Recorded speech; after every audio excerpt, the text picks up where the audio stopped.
तो 12 number question देखिए, एक समबाहु त्रिभुज की भुजा 2a है, उसके प्रत्येक शीर्ष लंब की लंबाई ज्ञात कीजिए। हम बताते हैं इसमें से आपको कुछ चीजें एकदम बेसिक पता होना चाहिए, तो हम आपको पूरा बेसिक से ही बताते चलेंगे। सबसे पहली जानकारी, यदि हम इस प्रश्न को पढ़ते हैं तो सबसे पहले नाम आता है समबाहु त्रिभुज। हमें ये पता होना चाहिए कि समबाहु त्रिभुज क्या होता है, समबाहु त्रिभुज क्या होता है, और यहाँ पे नाम है शीर्ष लंब की लंबाई ज्ञात करना है, और शीर्ष लंब क्या होता है ये भी पता होना चाहिए। तो इसके लिए हम आपको पहले जानकारी बताएंगे कि समबाहु त्रिभुज होता क्या है। देखिए पहले यहाँ पे लिखा है समबाहु त्रिभुज, यहाँ पे दे रहे हैं समबाहु त्रिभुज। देखिए पहले सम का मतलब समान, और समान को हम लोग बराबर भी कहते हैं। समान भुजा या बराबर भुजा। बाहु माने भुजा होती है, आपने बाहुबली फिल्म देखा होगा। बाहु माने भुजा, ताकत, जिसके हाथ में बहुत ताकत होती है। तो ये है बाहु माने भुजा, यानी बराबर भुजा का त्रिभुज। त्रिभुज माने जिसकी 3 भुजा।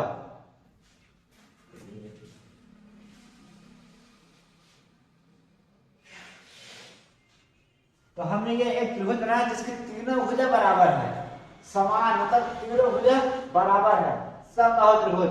और एक होता है समद्विबाहु त्रिभुज, उसकी 2 भुजा बराबर होती है। लेकिन हमारे पास है समबाहु त्रिभुज, तो हमने तीनों भुजा को बराबर बना लिया। अब इसको मानेंगे कि प्रत्येक भुजा की लंबाई 2a है, तो ठीक है, इसकी लंबाई 2a है, इसकी भी लंबाई 2a है यहां से यहां तक, और इसकी भी लंबाई 2a है। अब शीर्ष लंब क्या होता है? शीर्ष लंब, शीर्ष माने होता है सबसे ऊंची चोटी, सबसे ऊंची ऊंची चोटी, इसका ये भाग है, नाम दे रहे हैं ए बी सी। सबसे ऊंची चोटी ये है ए जो क्या है वो शीर्ष है। ये क्या है? ए शीर्ष है, तो हम यहां पर लिख दे रहे हैं ये शीर्ष है। अब हमें शीर्ष लंब ज्ञात करना है, तो शीर्ष लंब जो होता है यहां से खींचा गया लंब, शीर्ष से खींचा गया लंब शीर्ष लंब कहलाता है। और यह शीर्ष लंब यहाँ पर 90 अंश का कोण बनाएगा। लंब जहां पर होता है वो हमेशा 90 अंश का कोण बनाता है, तो यह लंब है 90 अंश कोण बनाएगा, और यही है शीर्ष लंब ए, और इसको हम भी मान लेते हैं। एडी क्या है? शीर्ष लंब, और इसी की लंबाई हमें ज्ञात करनी है। तो देखिए इसको हम क्या दे रहे हैं,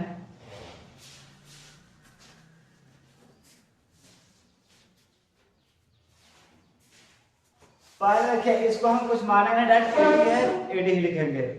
अब हम सबसे पहले क्या लिखेंगे? त्रिभुज एडीबी या एबीबी, एडीबी लिख रहे हैं, आपको समझने में बहुत आसानी है। देखिए एडीबी यानी ये वाला त्रिभुज जो है, इस त्रिभुज में हमें लेना है। अच्छा हमें क्या करना है, क्यों करना है, इसको समझने के लिए आप ये समझिए कि जैसे हमें इसकी लंबाई ज्ञात करना है, तो अगर आप देखेंगे इस भाग को अगर हम काट के निकाल लें ऐसे, ये है ए, ये है डी, ये है बी।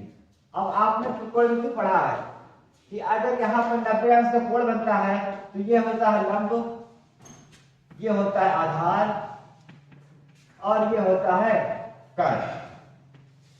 त्रिकोणमिति में आपको पढ़ा गया है कि पाइथागोरस प्रमेय समकोण त्रिभुज पर लागू होता है। पाइथागोरस प्रमेय का जो नियम है वो हमेशा समकोण त्रिभुज पर लागू होता है।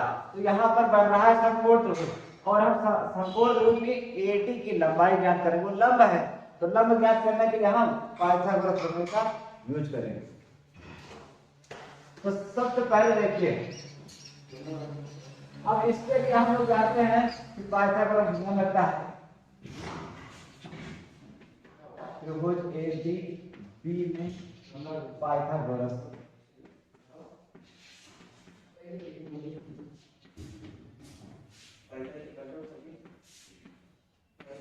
पाइथागोरस नियम से। अब पाइथागोरस नियम होता क्या है, अगर आपको पता है तो बहुत अच्छी बात है, आप लिखकर कमेंट करिए, बाकी हम यहाँ पे लिख रहे हैं। पाइथागोरस में होता है कर्ण का वर्ग बराबर लंब का वर्ग प्लस आधार का। देखिए काफी लोग इसको और तरीके से याद किए हैं, लेकिन आप इसको विस्तार से याद कर लीजिए, लिख लिख के याद कर लीजिए, तो आप वही भूलेंगे नहीं। तो अब देखिए इसके आधार पर हमें इसको हल करना है। क्यों हल करना है, क्योंकि यहाँ पर बन रहा है समकोण त्रिभुज, और समकोण त्रिभुज में ये लंब है, और लंब को हमें ज्ञात करना है। तो देखिए, अच्छा हाँ, हमने एक चीज ये नहीं बताया, अगर ये 2a है तो इसकी लंबाई तो आधा होगी, लंब जहां पर ये इसको आधा, तो a कर देगा। ये पूरा 2a है, इसका आधा a हो जाएगा। अब आधा कैसे होगा, जैसे आप देखिए, अगर ये 10 सेंटीमीटर लंबा है, इसको हम आधा यहां कर दें तो आधा इसका 5 होगा, मतलब इसको तो सुधार कर देना है 10/5। तो ऐसे जो 2a है, जो पूरी लंबाई है, हम इसको जब आधा करेंगे तो 2 कट गया, a अकेले बचा, यानी BD की लंबाई कितनी हो जाएगी, a, और इधर BC की लंबाई भी a हो जाएगी। समझिए, जहां पर ना समझ में आए आप कमेंट कीजिए, हम आपको समझाएंगे। तो इसको हम पहले इसको हम हटा दे रहे हैं, ये आपको पता हो गया होगा। तो देखिए ये लंब है, ये कर्ण है, ये आधार है, तो हम इसी सूत्र पर रखेंगे। तो कर्ण हमारे पास 2a है, 2a का स्क्वायर, ये कर्ण। अब लंब का स्क्वायर, लंब पता नहीं है तो उसको AD लिखेंगे, AD का स्क्वायर प्लस आधार BD है, BD का मान a दिया है हमें, a, तो हम इसको लिख लेंगे। अब उसके बाद ये 2a का स्क्वायर, अब स्क्वायर आप लोग जानते हैं, स्क्वायर को होता है 2 बार गुणा करना, अगर नहीं पता है तो हम फौरन से बता दे रहे हैं। जैसे 2a का होल स्क्वायर, तो हम इसको लिखेंगे 2a गुणे 2a, यानी कि इसी चीज को 2 बार हमें लिखना है, तो ये हो जाएगा 2 दूना 4, और a स्क्वायर हो जाएगा। ये देखिए, तो इसको गुणा करने का विस्तार तरीका यह है, लेकिन हम लोग इसको डायरेक्ट ही करेंगे। 2 दूना 2 का वर्ग, 2 दूना 4, a का वर्ग a स्क्वायर, और AD का मान है पता नहीं, AD रखेंगे। ये देखिए यहाँ पे है a स्क्वायर। अब देखिए हमें जिसका मान ज्ञात करना है उसको छोड़ के बाकी सबको एक तरफ भेज देना है, ये इधर आ जाएगा। तो 4a स्क्वायर माइनस प्लस में है, इधर आएगा माइनस हो जाएगा, उधर बचेगा 80। इसे हम घटाएंगे, यह है 4a स्क्वायर, यह है 1a स्क्वायर।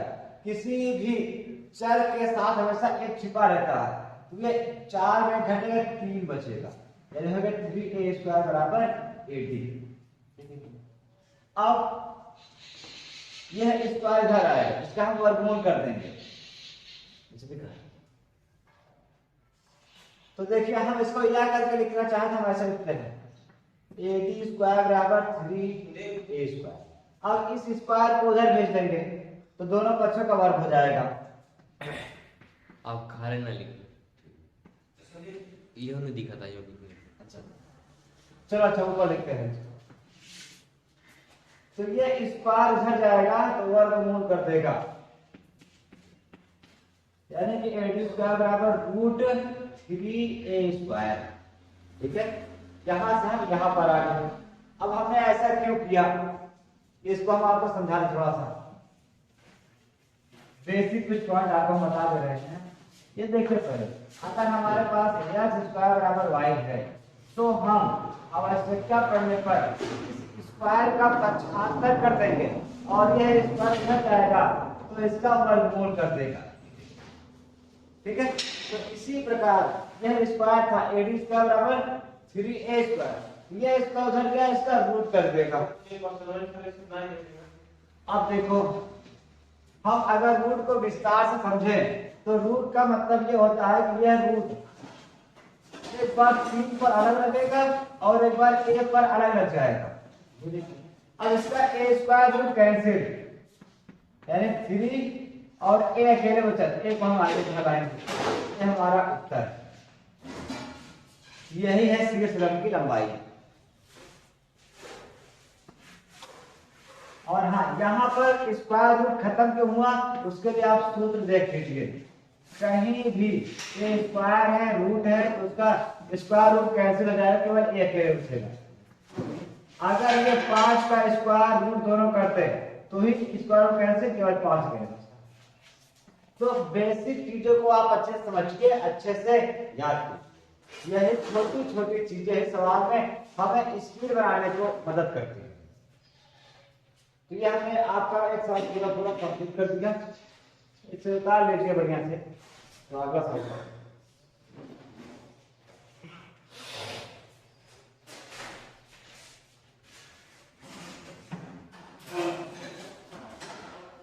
चलिए अगला क्वेश्चन बताते हैं हम।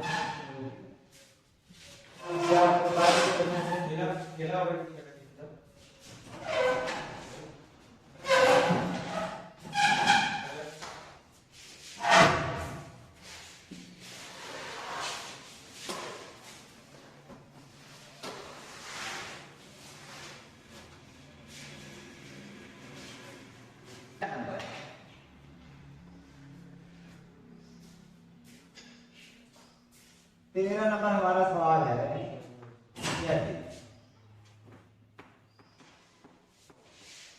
साइन ए बराबर कॉस ए। तो हमें ए का मान ज्ञात करना है।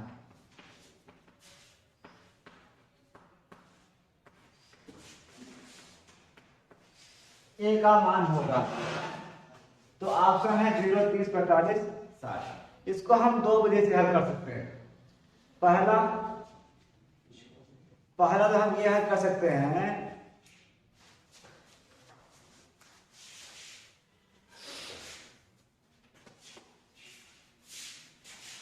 ऑप्शन विधि से, और दूसरा शॉर्टकट। लेकिन इसको हम थोड़ा सा पहले विस्तार में करेंगे। पहला इसको आपको शॉर्टकट दिखा रहे हैं, फिर विस्तार दिखा रहे हैं, ठीक है। तो देखिए, इससे मान लिया हमारे पास ऑप्शन है, पहला 0 है, बी वाला ऑप्शन है 30 है, 45 है, फिर 60। तो देखिए हमारे पास जो सही उत्तर है वो सी ऑप्शन है। अगर हम सबको इसको बारी बारी रख के चेक करेंगे तो हमारा उत्तर पता हो जाएगा, इसी वाला सही है। जैसे हम पहले ही सी को रख के चेक कर लेते हैं, ठीक है। माना कि ए का मान 45 है, हम मान लेते हैं कि ए का मान 45 सही है। तो अब यहां पे रखेंगे तो cos ए बराबर sin ए बराबर cos ए।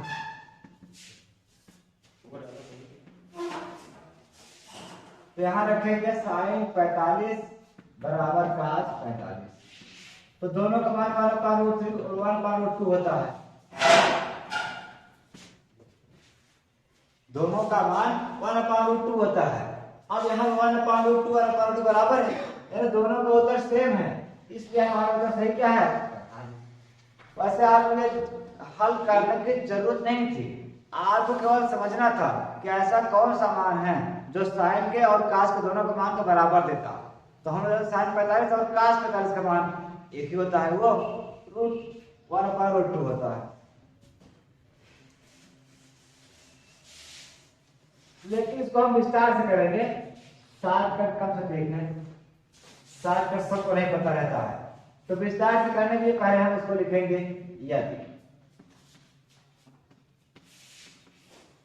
साइन ए बराबर cos ए।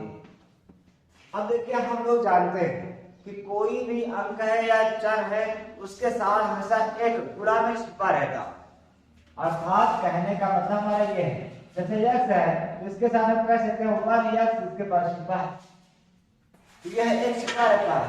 अब चाहे इसी एक को आप लोग आगे मानिए चाहे तो पीछे मानिए, बात देखिए इसके साथ मतलब छिपा रहता है गुणा के साथ में।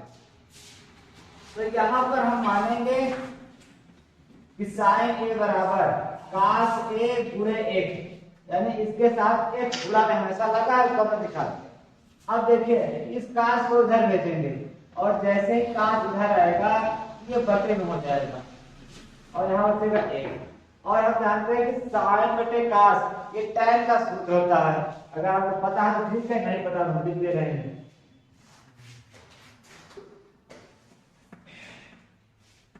साइन बटे काश के बराबर ये tan है, ये tan का सूत्र है, तो हम लोग इसके स्थान लिख देंगे tan है, tan a बराबर 1। अब देखिए अगर हम यहाँ पर पहुंच रहे हैं तो अब ये सवाल ये कहना चाहता है कि tan कितने अंश का मान 1 होता है। अब आपको सोच के बताना है कि tan कितने अंश का मान 1 होता है। तो हम लोग जानते हैं ये tan 45 का मान 1 होता है। मान आपको सभी याद होना चाहिए, तो इस चीज को हम यहाँ लिख दे रहे हैं कि tan a बराबर ये 1 है किसका मान, tan 45 का। अब हमने ये कैसे रखा, इसको आप यहाँ पे देखिए सूत्र के अनुसार हम लोग जानते हैं कि tan 45 का मान का 1। तो अब कभी भी आवश्यकता पड़ने पर हम 1 के स्थान पर tan 45 रख सकते हैं। ये देखिए, अब चाहे आप इसको ऐसे कहेंगे कि tan 45 का मान 1 होता है, या तो कभी आवश्यकता पड़े तो आप रख सकते हैं कि 1 बराबर tan 45। तो हमने वही काम किया, 1 के स्थान पर रख दिया tan 45। ये देखिए 1 के स्थान पर tan 45। अब आप ऐसा नहीं कर सकते हैं कि आप यहाँ sin 90 का मान रखना है, तो आपको ऐसा रखना है जो हमारे यहाँ पर सामने है उसी के मान में इसको रखना। तो अब ये tan और tan हटा देना है, सीधा हमारे पास a बराबर 45 होता है। आप चाहे तो इसे tan काट सकते हैं समझने के लिए, बाकी कटता नहीं।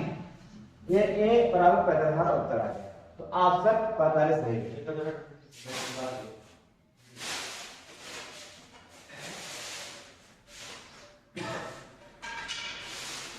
सी वाला ऑप्शन हमारा सही है।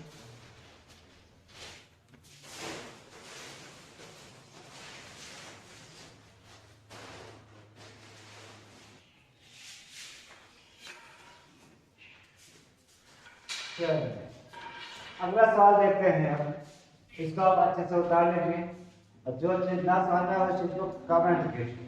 और हाँ, पढ़ने का बेस्ट तरीका है कि आप जितना आपको पढ़ाया जा रहा है इन सब चीजों को आप नोट्स में उतारते चलिए और घर पर उसे फिर से रिपीट कीजिए। और हम बता रहे हैं, आप अगर मेरे द्वारा पढ़ाया गया अंशाल, बस आप एक काम कर लीजिए, आप मेरे द्वारा पढ़ाया गया अंशाल 1-2 वीडियो पूरा अंशाल बहुत अच्छे से देख लीजिए और उसको घर पे एक बार रिपीट कर लीजिए। और यही अंशाल आप भी खरीद के आप इसमें का पूरा सवाल आप अपने से एक बार फिर से लगाइए, अर्थात आपका 2 बार 3 बार रिपीट हो जाएगा।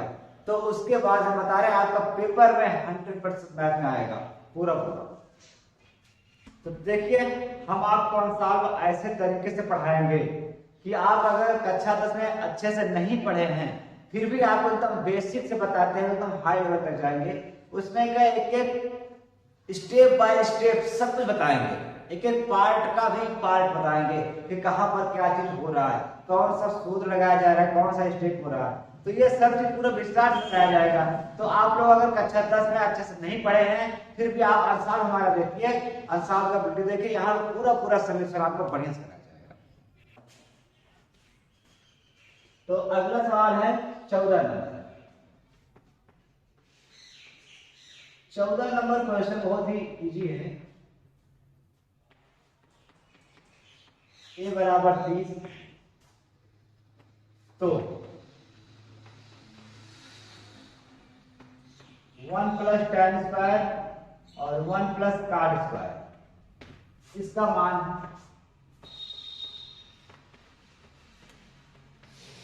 होगा। इसका मान क्या होगा ये हमसे पूछा गया, ऑप्शन दिया है। तो चलिए भाई हम हल करते हैं इसका ऑप्शन, ठीक है। तो आइए समझते हैं पहले से बढ़िया से। देखिए पूरा एक एक स्टेप बाय स्टेप आपको पढ़ के बताया जाएगा। तो चलिए पहले हम देखते हैं। सबसे पहले हमें a का मान दिया है तो हमें सीधा इस चीज को हल करना है। पहले हम यहाँ लिख लेते हैं, हमें जिसका मान ज्ञात करना है 1 plus tan square a, 1 plus cot square A. अब देखिए यहां लिखना है 1 प्लस tan स्क्वायर ए। देखिए a का मान हमें 30 दिया है, तो हमें a का मान 30 रखना है।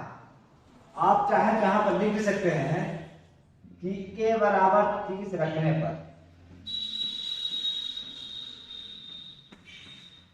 a बराबर 30 रखने पर तो हमें इस पूरे सवाल को उतार लेना है, बस जहां पर a है वहां पर 30 रखना है।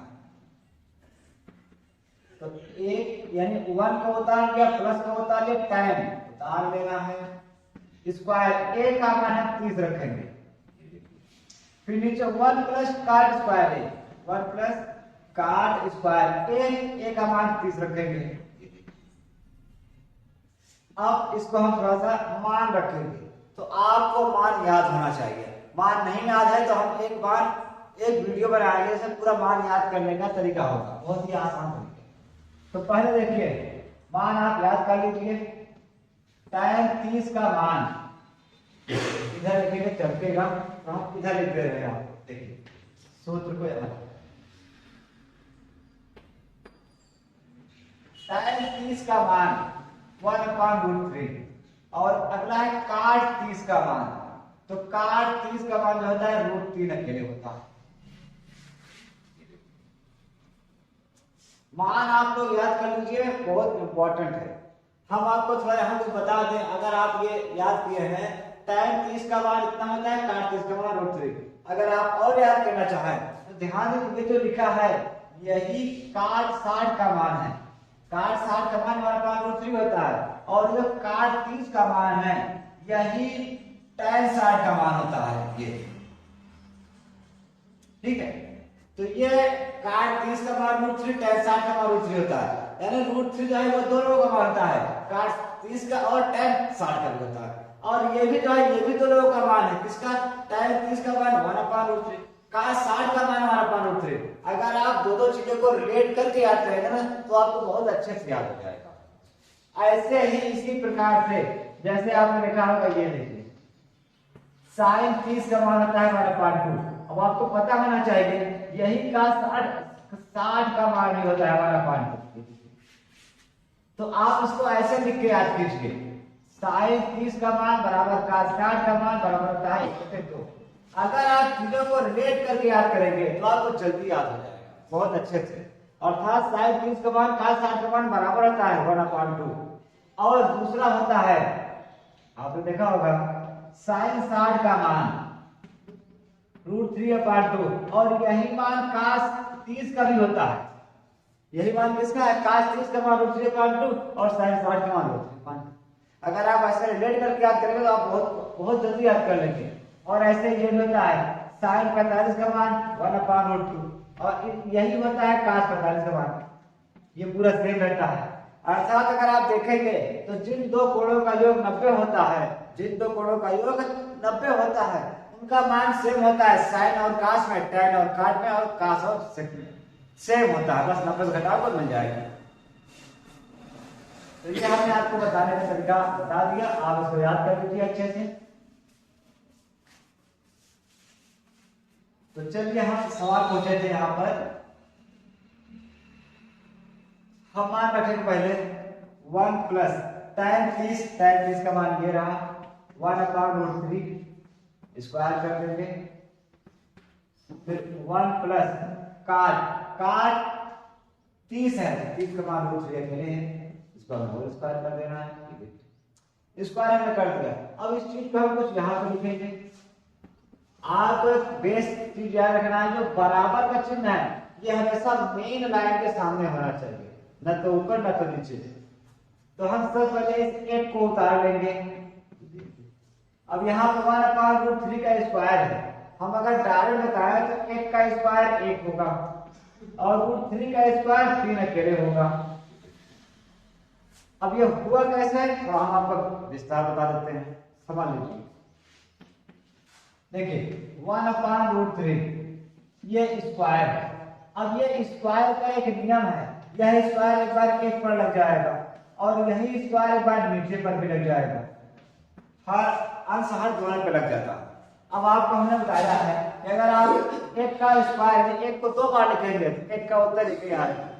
आप देखेंगे एक का स्क्वायर बराबर एक गुणे एक एक एक आएगा, तो हम क्या करेंगे एक का वर्ग एक ही आएगा। अब यहाँ पर स्क्वायर है और रूट भी है, तो हमने बताया स्क्वायर रूट कैंसिल, 3 अकेले बचेगा। नियम नहीं पता देख लीजिए, अगर कहीं भी स्क्वायर रूट हो तो स्क्वायर रूट कैंसिल 3 अकेले बचेगा। अगर ये x पर स्क्वायर रूट है दोनों, तो स्क्वायर रूट कट गए x अकेले बचा। तो इन सब नियमों को आप अच्छी तरह से जानते रहे, बहुत काम करेंगे सवाल लगाते समय आप। तो हमने इसको सब विस्तार से बताया और यहाँ पर हम इसको केवल हमने क्या किया। अच्छा अब नीचे वाला देख लीजिए, पहले हमने एक को उतार लिया, प्लस को उतार लिया, एक का वर्ग एक रहेगा और रूट 3 के जब स्क्वायर रूट करेंगे स्क्वायर रूट कैंसिल। इसी प्रकार एक उतार लेंगे प्लस स्क्वायर रूट कैंसिल, 3 अकेले बचा, 3 लिखेंगे। तो देखिए ये हमारे पास एक छोटा सा भिन्न है जिसको आपने अच्छे से पढ़ा होगा, नहीं पढ़ा समझिए। ये अगर इस टाइप से आपको कहीं भी भिन्न दिखाई दे तो समझ लीजिए नीचे वाला अंक ऊपर नहीं पूरा करेगा। 3 एक 3 3 एक 4/3 और ये जो नीचे है ये जुड़ जाएगा 3 एक 4 के लिए। अब देखिए ये है हमारी मेन लाइन, और जब भी आपको मेन लाइन के ऊपर नीचे भिन्न दिखाई दे तो इसके लिए आपको एक चीज ध्यान रखना पड़ेगा। इसके लिए हम आपको बता दें कि ये जस्ट इसके जहां ये जस्ट इसे पूरा कर जाएगा 4 तिहाई 12। अब इसको काट दो, 4 के 4 4 के 12, हमारे पास 12 काम होते उत्तर। अब आप ऑप्शन देख सकते हैं, यहाँ पर हमारा ऑप्शन जो है वो डी वाला ऑप्शन बिल्कुल सही।